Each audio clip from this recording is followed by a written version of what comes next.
सनातन धर्म को लेकर विवादित बयान के बाद तमिलनाडु के सीएम एम.के. स्टालिन और उनके बेटे के खिलाफ मुजफ्फरपुर सीजेएम कोर्ट में परिवाद दायर किया गया है। अधिवक्ता सुधीर ओझा ने इन दोनों के खिलाफ परिवाद दायर कराया, जिसमें उन्होंने हिंदू धर्म के अपमान करने का आरोप लगाया है। अधिवक्ता ने इस मामले में धारा 500, 504, 295, 295 क, 298, 120 बी के तहत मामला दर्ज कराया है। इस परिवाद को कोर्ट ने स्वीकार करते हुए 14 सितंबर को सुनवाई की अगली तारीख मुकर्रर कर दी। आज सीजेएम मुजफ्फरपुर की अदालत में हमने एक आपराधिक मुकदमा तमिलनाडु के मुख्यमंत्री एम.के. स्टालिन के साथ साथ उनके पुत्र उदयनिधि जो युवा खेल मंत्री हैं उनके विरुद्ध दर्ज कराया है। इस मुकदमा में आईपीसी की धारा 500, 504, 295, 295 का, 298 और 120 बी के तहत दर्ज मुकदमे में हमने आरोप लगाया है कि भारतीय संस्कृति और सनातन के विरुद्ध जिस तरह का साजिशन बयान दिया गया।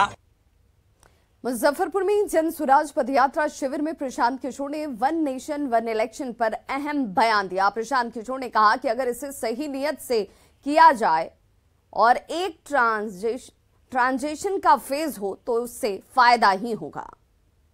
ये है कि अगर सही नियत से इस चीज को किया जाए और एक ट्रांजिशन का फेज हो 4 साल 5 साल का, ताकि सबको उस व्यवस्था में आने के लिए एक समुचित समय मिले, तो ये देश के हित में है।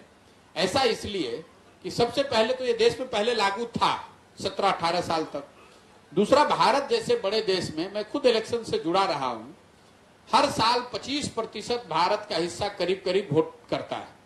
तो पूरे टाइम सरकार चलाने वाले लोग जो हैं वो इसी चक्र में फंसे रहते हैं, आज यहाँ इलेक्शन, आज वहां इलेक्शन।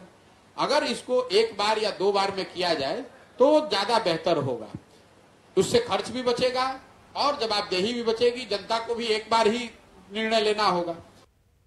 कृषि मंत्री ने नवादा के सिरदला और मिसकौर प्रखंड का औचक निरीक्षण किया। इस दौरान कई अधिकारी और कर्मचारी अनुपस्थित मिले। कृषि मंत्री ने अनुपस्थित पदाधिकारियों और कर्मियों पर सख्त कार्रवाई के निर्देश दिए। हमारी प्राथमिकता है कि ये किसानों के लिए स्वर्ग है।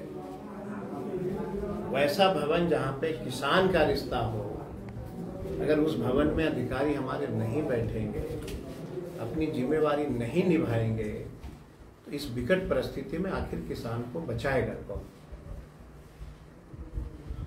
इसलिए मैं लगातार घूम रहा हूं और मुझे बहुत दुख है कि यहाँ पे एक भी जो है किसान कोऑर्डिनेटर जो है, मतलब किसान सलाहकार नहीं है, एटीएम बीटीएम के लोग नहीं हैं।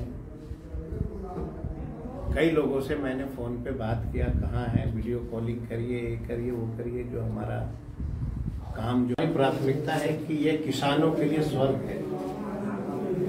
वैसा भवन जहाँ पे किसान का रिश्ता हो, अगर उस भवन में अधिकारी हमारे नहीं बैठेंगे, अपनी जिम्मेवारी नहीं निभाएंगे, तो इस विकट परिस्थिति में आखिर किसान को बचाएगा कौन?